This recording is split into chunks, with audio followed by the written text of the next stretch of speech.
Bonjour mes amis investisseurs, aujourd'hui je suis là pour répondre à vos questions. J'avais fait un post sur YouTube, ça fait quelques jours et du coup vous avez posé certaines questions et je vais essayer de tout répondre aujourd'hui.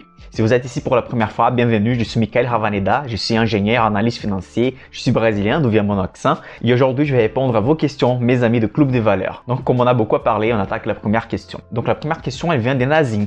Bonjour Michael, merci beaucoup pour tout ce que tu fais. Pour ma part, j'ai constaté que certains ratios d'analyse fondamentale m'influencent les plus, c'est les PEG, le PEG. Que penses-tu de ces ratios? Est-ce que c'est intéressant d'investir sur des entreprises qui ont un PEG inférieur à 1? Bon, déjà, on va définir ce que c'est un PEG pour les gens de notre chaîne qui ne connaissent pas ces ratios. Déjà, on va commencer avec un autre ratio, les cousins de PEG. On va commencer avec les PR, c'est Price Earnings Ratios, qui c'est les prix par bénéfice net par action. Donc, imaginez une société qui vaut dans la bourse une capitalisation de 1 milliard d'euros, elle a fait 100 millions de bénéfices. Donc, si on va diviser 1 milliard par 100 millions, ça fait 10. Donc, c'est les prix de la société dans la bourse, c'est la capitalisation, divisé par les bénéfices. Donc, ça donne 10. Donc, la valeur des 10, ça veut dire que les investisseurs ils sont prêts à payer 10 fois les bénéfices générés par la société. Donc, ça, c'est un ratio de valorisation. Maintenant, on revient sur le PEG. Ces ratios, en fait, on va mesurer si la croissance attendue correspond au prix de marché. Donc là, maintenant, on va diviser les PR qu'on avait calculé qu'il avait la valeur 10, divisé par les taux de croissance estimés pour les prochaines années de la société. Donc, par exemple, si les PR actuellement c'est 10 et les taux de croissance de la société c'est de 20%, on va diviser 10 par 20, ce qui va donner 0,5. Donc, les ratios, elle est en dessous de la valeur 1. On dit que la société, elle est sous-estimée. Normalement, les ratios PEG inférieurs à 1 montrent que la société, elle est décotée. Tout ça pour dire que les PEG, c'est un ratio très intéressant à analyser. Juste fais attention de ne pas tomber dans les biais de regarder que ces ratios. Donc, par exemple, une bonne société, elle a un PEG ratio de 1.2, 1.5, c'est acceptable. Donc, regardez les autres ratios d'analyse fondamentale ensemble.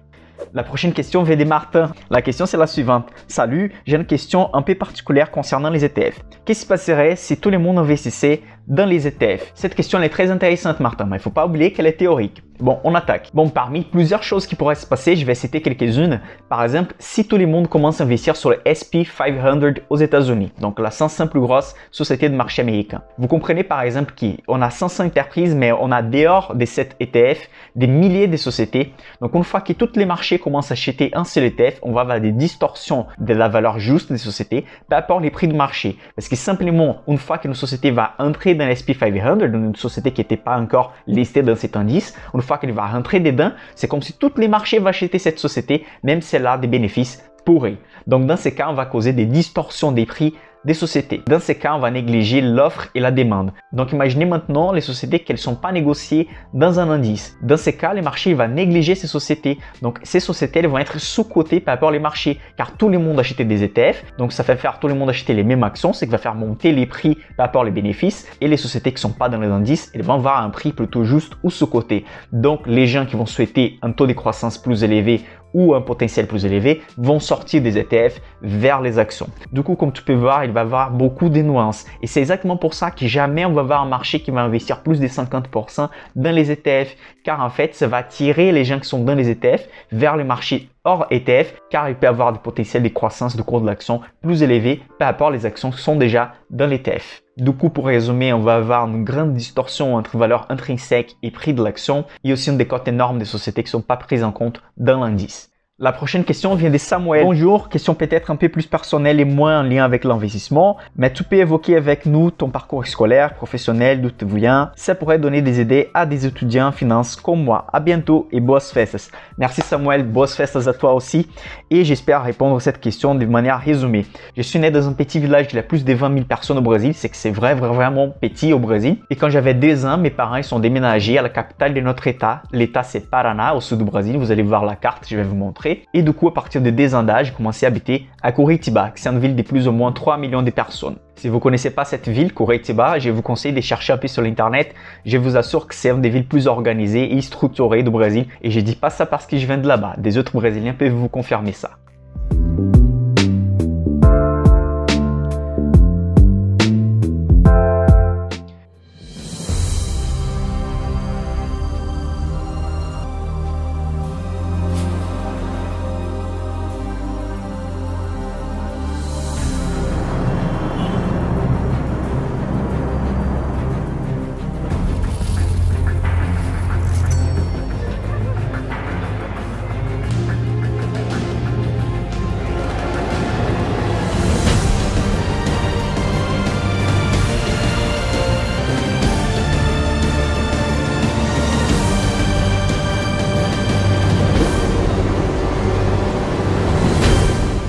je passais une grande partie de ma vie à Curitiba. Je viens d'une famille modeste, donc j'ai eu besoin de travailler depuis que j'avais 14 ans d'âge. Du coup, des 14 ans à 18 ans, j'ai fait des tout un peu. Après, j'ai commencé à étudier pour entrer dans l'université. Et au Brésil, les meilleures universités sont les universités fédérales. C'est là que j'ai réussi à entrer dans l'université technologique de mon état. C'est une des principales universités d'ingénieurs du Brésil. Et du coup, quand j'étais là-bas à la 4e année, il y avait un processus pour essayer un échange à l'étranger. Normalement, il fallait avoir des bons résultats, etc. C'est à cette époque que je suis venu en France, entre juin 2014 et juin 2015. Donc là, j'ai fait une année d'études à Rouen, à l'EGISELEC. Du coup, j'ai fait un an d'échange. Je suis rentré au Brésil. J'avais fini les études du coup et j'ai commencé à travailler là-bas. Juste pour faire une petite parenthèse, quand je suis arrivé en France en juin 2014, je savais parler qui est bonjour. Du coup, c'est là à Rouen que j'ai commencé à apprendre la langue française. Donc à la fin d'une année, j'arrivais déjà à m'en sortir un peu. J'avais un peu de difficulté. Je faisais plein de fautes, c'est encore le cas, mais à l'époque, c'était beaucoup pire. Et du coup, je suis rentré au Brésil. J'ai commencé à travailler comme ingénieur là-bas. Du coup, j'ai travaillé pour une société qui faisait le système de protection électrique pour l'industrie. Je peux raconter en détail ça dans une autre vidéo. Et à cette époque, en 2016, j'ai connu en fait les masters de mobilité électrique en France. Donc à l'époque, Renault choisissait 2-3 jeunes ingénieurs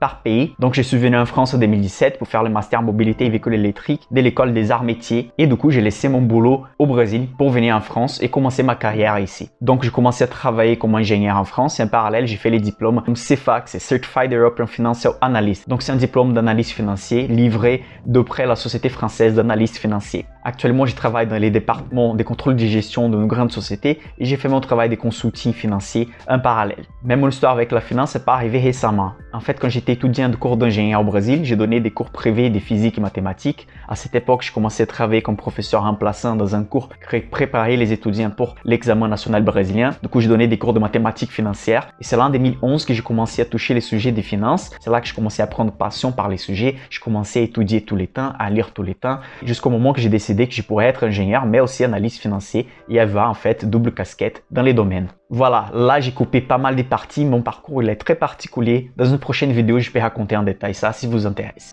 La prochaine question vient de Sofiane, elle demande « Bonjour, que penses-tu de la fusion PSA et FCA? Est-ce que c'est les bons moments d'investir sur Peugeot selon toi? Merci pour tes vidéos. » C'est moi qui te remercie Sofiane. Donc déjà quand on parle des fusions, c'est un peu compliqué. Imaginez qu'on a des cultures différentes et on va rassembler des produits différents. Donc le résultat peut être positif ou négatif. On ne peut pas s'assurer avant de voir les premiers résultats. C'est pour ça que comme j'ai un horizon d'investissement de très long terme, j'ai pris l'habitude de ne pas être pressé. Je préfère analyser les 2-3 premiers trimestres des résultats et pouvoir investir, même si je vais perdre quelques pourcentages de rentabilité au début, parce que quelqu'un qui investit au début, il peut profiter déjà au début de la hausse. Je préfère rester dehors, analyser pour pouvoir entrer après. Comme ça, j'évite aussi d'investir dans les mauvais moments. Tu peux imaginer que la fusion, elle va pas bien se passer et l'argent que tu as investi à 20, ça peut perdre 15, 20, 25%. Et en fait, une fois qu'on a un shoot de 20%, on a besoin de gagner 25% pour rétablir la valeur d'avant. Si on va perdre 50%, il faut gagner 100% après pour établir la même valeur qu'on avait avant. Du coup, comme Warren Buffett dit toujours, la règle numéro 1, c'est jamais perdre de l'argent et la deuxième règle, c'est jamais oublier la première règle. Du coup, pour répondre directement à ta question, pour ma philosophie d'investissement, il faut attendre 2 ou 3 trimestres des résultats et si les résultats s'y montrent fiables, là on peut penser, là on va analyser les secteurs et le ratio de l'analyse fondamentale pour dire si vaut la peine ou pas pour entrer dans ce type d'investissement. Et pourquoi les fusions sont un peu compliquées? Parce que d'une part, on va gagner les marchés, on va gagner des parts de marché parce qu'on va rassembler des grandes sociétés. Par contre, en fait, une grande société, c'est plus difficile d'avoir de la flexibilité, d'échanger les produits, d'échanger la philosophie, d'échanger les stratégies. Et bien sûr, évidemment, c'est plus difficile de contrôler une société. Vous pouvez prendre par exemple l'alliance Renault, Mitsubishi et Nissan. Comme vous pouvez voir, il y a des bénéfices dans les partenariats, mais il y a aussi des disputes internes. Du coup, chaque fusion, il faut analyser séparément. La prochaine question vient de la part de Gaspard. Bonjour, tout d'abord, merci beaucoup pour tout ce que vous faites dans vos vidéos. Merci beaucoup à toi, Gaspard. Donc, ma question est, quelle méthode il faut privilégier pour valoriser en action? PR, PEG ratio, méthode de Benjamin Graham, DCF, actualisation des flux futurs. Y a-t-il une à privilégier en fonction de cette heure de l'action? C'est une question très intelligente et pertinente, Gaspard. Déjà, la méthode de Benjamin Graham est plus ancienne, on dirait qu'elle est plus utile aujourd'hui car les niveaux de valorisation ont beaucoup changé. Quand on parle de DCF, oui, il est utile, mais c'est plutôt un type d'art qui est des calculs mathématiques précis et sûrs. Parce qu'en fait, on va faire beaucoup d'estimations dans la DCF. DCF, c'est Discounted Cash Flow. Donc, on va assommer les cash flow futurs, l'argent qui va rentrer. On va faire des estimations des croissances de cette recette et ramener mathématiquement cette trésorerie du futur avec des taux au présent. Ça, c'est très utilisé pour nous, les analystes financiers, pour les gens qui travaillent dans des fonds d'investissement. En fait, la DCF, c'est la méthode la plus utilisée, mais plus complexe aussi. Un investisseur particulier, difficilement, il va savoir calculer la DCF. Mais oui, j'ai fait en fait les calculs pour la méthode plus pessimiste, les calculs normaux et les calculs où on va atteindre un résultat excellent. Et tu peux faire la moyenne de ces trois résultats pour estimer la valeur juste de l'action. Je trouve la DCF très utile pour ceux qui savent le faire. Mais pour 90% des cas, l'analyse fondamentale d'action, ça suffit. Donc, analysez d'abord les ROIC, c'est les Return on Equity, c'est les retours sur le capital propre qui va montrer la rentabilité de la société. La marge d'exploitation élevée aussi. Comme ça, si on paye les intérêts et on paye les impôts encore, la marge nette elle va rester élevée. Donc, avoir une marge d'exploitation élevée. Une entreprise peu endettée, donc dette sur EBITDA, dette sur la richesse produite par la société. Donc, il ne faut pas oublier que les sociétés qui n'ont pas de dettes, elles ne vont pas faire faillite. Et aussi, le troisième point, c'est les niveaux de valorisation. Donc, regardez les PR, les Price Earnings Ratio. Aussi, regardez les prix sur la trésorerie. C'est très important. C'est un ratio surtout utilisé pour les small caps. Et à la fin, tu as demandé s'il faut choisir une méthode par rapport aux types d'actions. Oui, normalement, on va utiliser les DCF pour les grandes sociétés, car pour les small caps, c'est très difficile d'assurer les flux futurs d'argent, de savoir combien ça va être la trésorerie d'ici quelques années. C'est pour ça que l'analyse des ratios que je viens de citer, ça va matcher parfaitement, que ce soit pour les small caps ou pour les grandes capitalisations. J'ai laissé la DCF, la méthode plus avancée, plutôt pour les grandes capitalisations et surtout connaître un peu comment les faire par toi-même. La prochaine question vient de Quentin Tep. Il va direct au point. Combien as-tu investi en bourse? Mieux que ça, je préfère montrer mon stratégie pour continuer à investir dans la bourse. Actuellement, j'investis entre 700 € et 1000 €. Normalement, pas moins de 700 €. Et à chaque fois que j'ai des revenus supplémentaires, j'essaye d'investir proportionnellement plus que ça.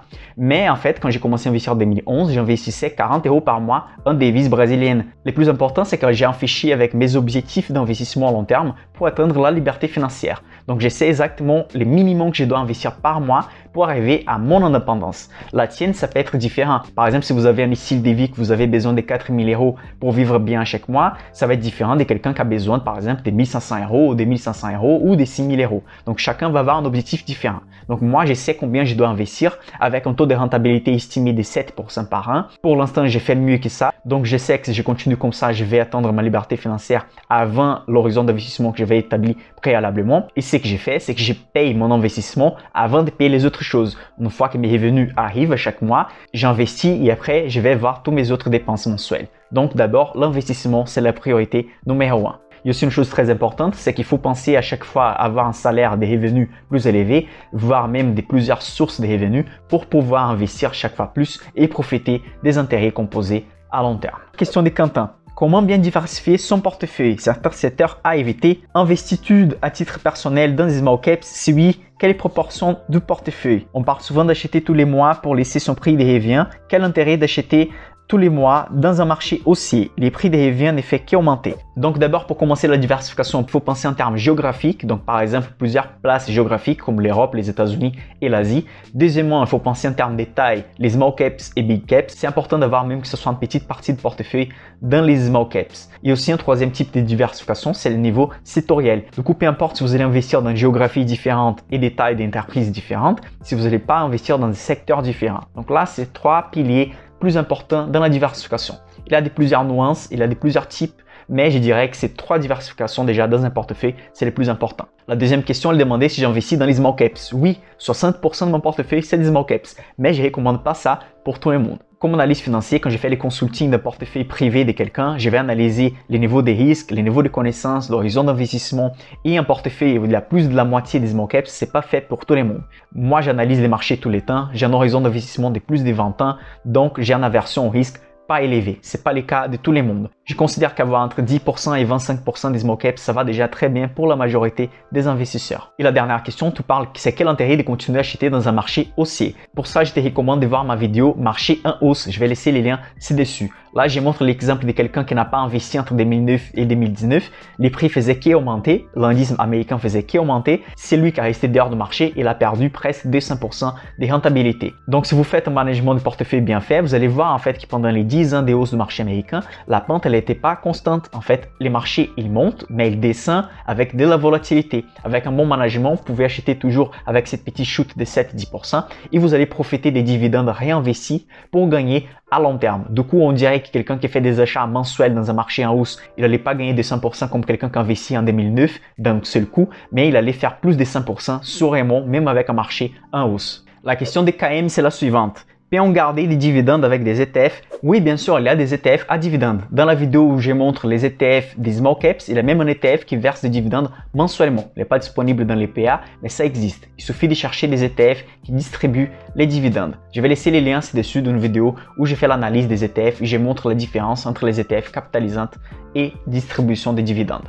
La prochaine question, c'est de Sylvain. Bonjour Michael, grâce à vos vidéos, j'ai entamé un placement sur les PA sur 3 ETF. Je compte y mettre 5 000 € en guise de somme de départ. J'ai entré progressivement sur le marché avec 1 000 € par mois sur 5 mois, mais ensuite je ne pourrai pas verser autant. Est-ce qu'il y a un problème de verser 1 000 € par mois, puis beaucoup moins ensuite, environ 150 € par mois, sur la rentabilité future? Donc, est-ce qu'il y aura un impact sur la rentabilité d'investir beaucoup moins par rapport aux premiers investissements? Non, la réponse est non. Le plus important, c'est que tu vas glisser les premiers achats. Donc déjà, tu vas diversifier par rapport aux timings de marché, c'est que c'est très intéressant. Sauf que je te recommande d'avoir de la réserve à côté, au moins 20%. Donc tu vas par exemple envoyer 1 000 € vers les courtiers, vous allez investir 800 €, des 100 € vont dormir dans la compte de courtier, ensuite vous allez continuer à faire ça car vous allez éviter les cas extrêmes où on va tomber dans une crise d'ici 5 mois et tu vas perdre la valeur de la majorité de ton portefeuille. Donc dans ces cas, tu pourras acheter des actions avec un prix pas élevé dans un cas de crise qui arrive au pire moment possible pour toi. Donc il n'y a aucun problème, c'est même bénéfique de faire ça, de lisser les achats et aussi aucun problème d'investir 150 € par mois après tout ça. Du coup, comme tu vas avoir une grande somme investie avant, tu vas profiter encore de plus de temps dans les marchés pour profiter de la hausse ou de la baisse car tu vas avoir de la réserve aussi. En fait, comme un analyste financier, j'ai déjà vu beaucoup de cas comme les tiens. Il y a des gens qui ont accumulé beaucoup d'argent pendant toute la vie et n'ont jamais investi, ils décident d'investir d'un coup. Il faut glisser les achats. Il ne faut pas prendre les risques d'investir tout dans un coup et tomber dans une crise. Et aussi, il ne faut pas tomber dans les biais de ne pas avoir de la réserve car une grande crise, on ne sait jamais, peut arriver au dernier mois que tu fais les derniers achats des lissages en fait. Du coup, ce que tu m'as écrit semble très bien. Avant de fermer la vidéo, n'oubliez pas de liker la vidéo, commenter ci-dessus, partager avec vos amis. Je pense que ce type de sujet peut aider beaucoup de personnes. Je vous remercie pour vos questions. Pour aujourd'hui, c'est tout. Je suis Michael Ravaneda et on se voit à la prochaine.